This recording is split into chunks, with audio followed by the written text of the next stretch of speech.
As I mentioned, the notion of discipleship and service are synonymous, meaning that to be a follower of Jesus Christ is to be a servant because Jesus was a servant as well.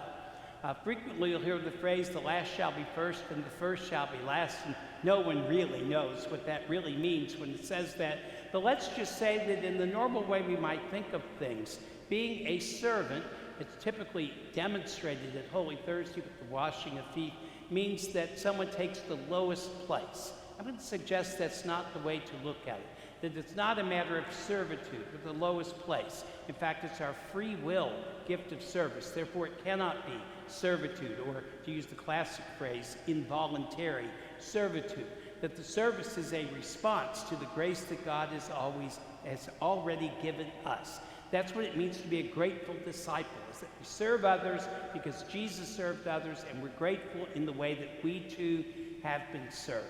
The opportunities for Christian service abound, of course, as they always do, but once a year we come to the parishes of the Archdiocese, all 110 of them, and ask for participation in the one free will offering that's done each year for Catholic Services Appeal. I'm going to use the time this evening to explain the appeal, although many of you kind of know the structure of it before. It involves the agencies and the programs of the Archdiocese that are much too big and much too comprehensive for a parish like ours to tackle. In other words, we benefit from this structure that is before, that first of all gives us opportunities of service. It sometimes serves our particular needs. It's service really going back and forth. Before I get there, I want to disabuse some of you of this idea that there's something different between, say, this parish, St. James Parish of Louisville, and the Archdiocese of Louisville. They're both really one and the same. In fact, it's impossible to think of St. James the way many people do, or St. Bridget the way other people do as well, as somehow separate from, not a part of, having nothing to do with the Archdiocese. You see, in the Catholic way of the way the church has been constructed, the two are one and the same. In the ancient world, the bishops were the presbyters. They're the ones that officiated the Eucharist, and the other presbyters, a small number that there were, would concelebrate the way we still do nowadays when a bishop is present for liturgy. There weren't enough people to go around, so it was not a problem. But of course, now there's 1 billion Catholics around the world, and there are not enough priests to even go around to do them. The world is divided up into dioceses and archdioceses to make them manageable. Each bishop is a co-equal with the Holy Father, who's of course the Bishop of Rome. But at the same time, each bishop is part of something larger. So you see, you can't even think of something like the Archdiocese of Louisville, which for a legal person is a corporation sole. So it does have a corporate presence in the Commonwealth of Kentucky. It still doesn't stand on its own. It doesn't exist on its own. In fact, the corporation sole is the entire Archdiocese. So the parishes are all just simply, you might say, instances of that corporation. This is very theological, not just practical, that we belong to one holy, Catholic, and apostolic church. There's always, though, among the parishes, particularly in Louisville, because Louisville is a parochial city by its very nature, there's always some resistance between what we would call them and us. Us are them. You see, it's not an us and them thing. Every one of us is part of one holy, Catholic, and apostolic church. The Archdiocese is able to fund its initiatives and programs that all of us participate in with three major sources. The first source of revenue is the parish assessment, sometimes referred to as the parish tax. If you want the word for jeopardy, it's cathedraticum.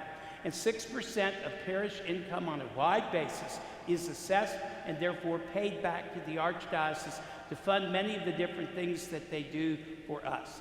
This is frequently controversial. The idea is, I want all my money to go to St. James, as if St. James was this entity all by itself.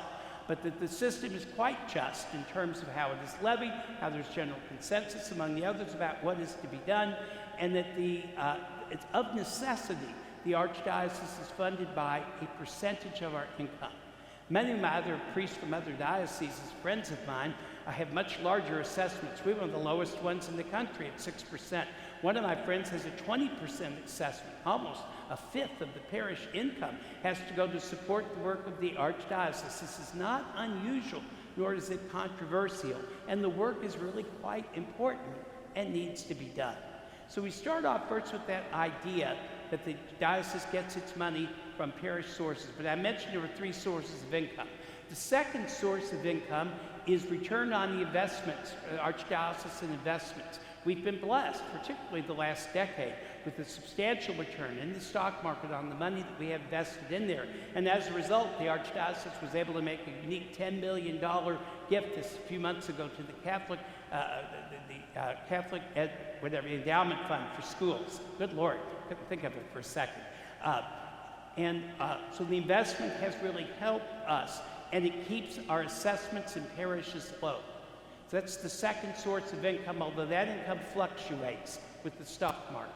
The third source of income is once a year to make a free appeal for a free will offering for all registered Catholics to support the work of the Archdiocese. That's where this comes into play.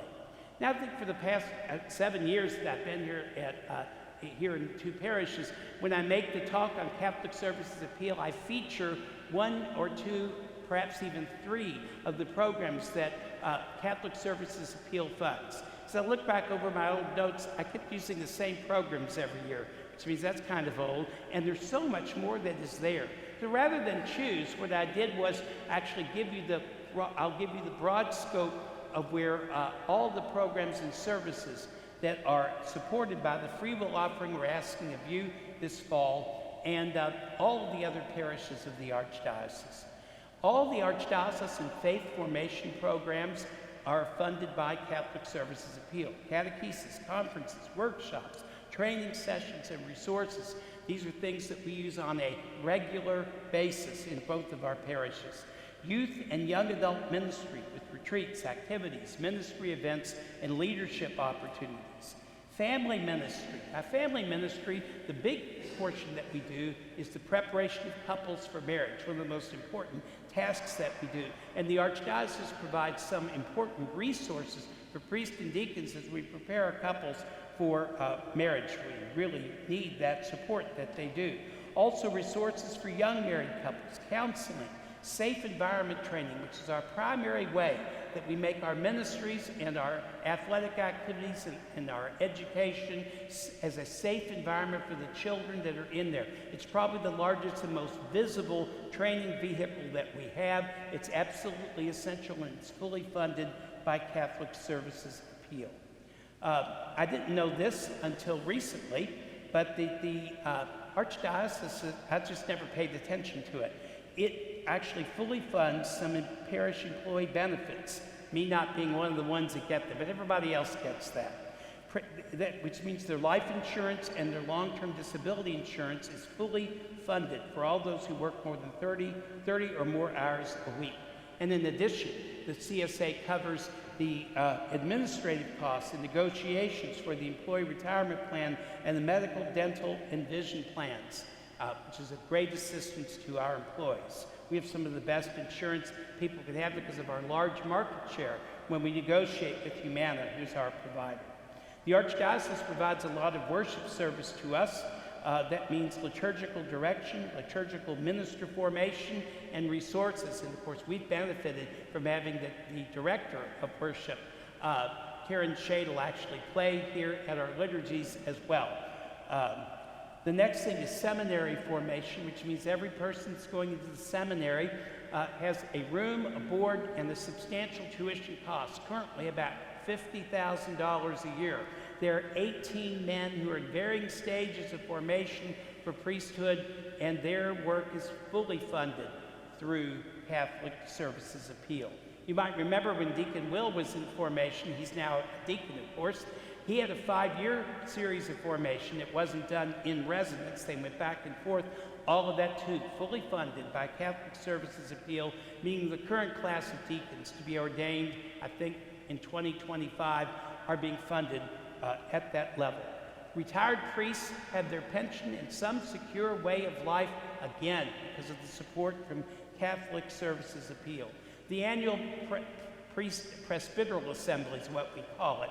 We do once a year up at St. Margaret, and Father Hackett and I are co-chairs of that. We do a lot of work on that event. It's about the only time you can get all of the priests together and keep them in one place for very long. That's funded by Catholic Services Appeal. The tribunal, which means this is the litigation, the the ecclesiastical courts for the Archdiocese. Primarily, these are marriage cases, annulment cases, but there are other things, validations and dispensations. Years past, people had to upfront the money to pay for their annulments or any other legal help that they needed from the Archdiocese. That now is fully funded for everyone who avails himself of those services. Facilities management has particularly benefited St. Bridget and St. James. These are facility assessments, assistance on contractor bids, and architectural services. Most of what we need to do in these older buildings is beyond our competence, and we don't have to hire an outside person to do the substantial work. The Archdiocese comes in and does that for us because we are us. But that work is paid for by Catholic Services Appeal. The parish leadership development, which is how we work, not work just with young adults, but with also employees and adult persons as well, is another one of the CSA initiatives. The Archdiocesan Record that you receive, the newspaper, and the Catholic Connection, the email news thing that is out, all also comes from Catholic Services Appeal. I'll leave two other things to quickly mention to you. They were things I didn't really realize before. The three southernmost parishes in the Archdiocese are on the Tennessee border, and all three of them are called mission churches, meaning that they don't have enough people and don't make enough money that they can financially stay afloat. They're actually able to provide the full range of Catholic services, liturgy, a priest, residence, the things you expect in a parish because they're underwritten by Catholic Services Appeal. And also, we have done a new initiative to combat human trafficking, which is happening in every county in the Archdiocese. And we don't hear about it much in Louisville, but it's really essential in a good number of our counties, particularly involving preying on those who come from other cultures. We also now have a long-term care ombudsman in every county of the Archdiocese of Louisville who advocates for patients in long-term care facilities, not just Catholic patients, but every patient, and their presence has been instrumental in keeping things safe for them. I've given you the broad range to let you see there's so much that is done, and these are things that we could not each do our own little individual program for. It would never be effective. It has to have something larger. To give you a metaphor, though, Catholic Services Appeal is, I think, most like the WHAS Crusade for Children, which all of you know if you live in the Louisville area, that once a year in the same way, a free will offering is made. In Catholic Services Appeal, we go to the 110 parishes. In the Crusade for Children, the myriads of fire departments and other service organizations provide the manpower to actually bring the money in. And we know that by pooling that money, Crusade for Children is able to, on a regular basis, provide steady, ongoing, life-saving assistance to families who are struggling with persons that are developmentally challenged.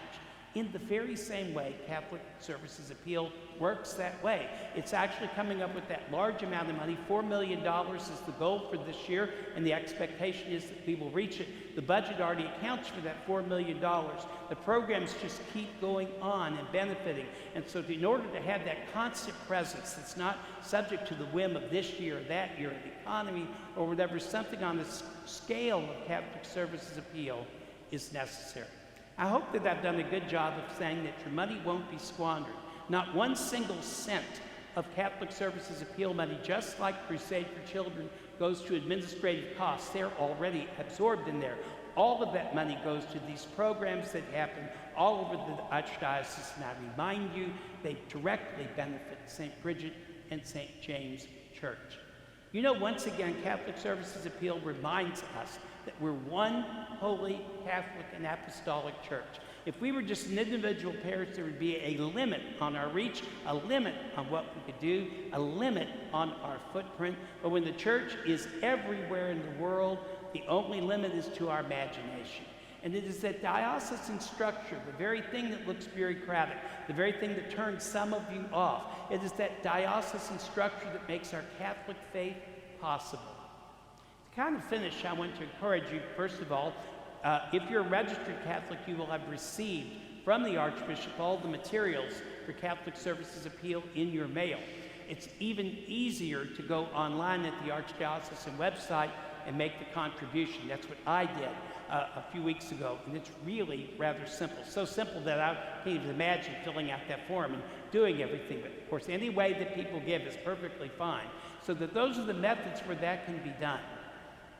What I want to leave you with is this idea of why do we do this? You see, parochialism, which is just inherently in us, turns us in on ourselves, makes us look at ourselves. If we quit looking like a church when we do that, in a preservation society, trying to keep what we have from everybody else coming to get it. A church is outward looking, it's not inward looking. What it's always seeking to do is move outside its doors and make an influence in the world. For the longest time, this measure of a Catholic mission or a activity or a program would be how many people became Catholic as a result of it. That's still an important thing. We're always trying to keep the church open for those that want to join it. But the reality is Jesus gave us the commission to serve everyone, not just Catholics, not just Christians, but everyone, to be the servant of all. In other words, just like our children over in the school, many of whom are not Catholic, but are benefiting in a wonderful way by a Catholic education, we serve them not because we want them to be Catholic. We serve them and we serve all the others and the poor because we are Catholic. It is the most valid and beautiful expression of our faith, the annual free will offering for the service for the poor.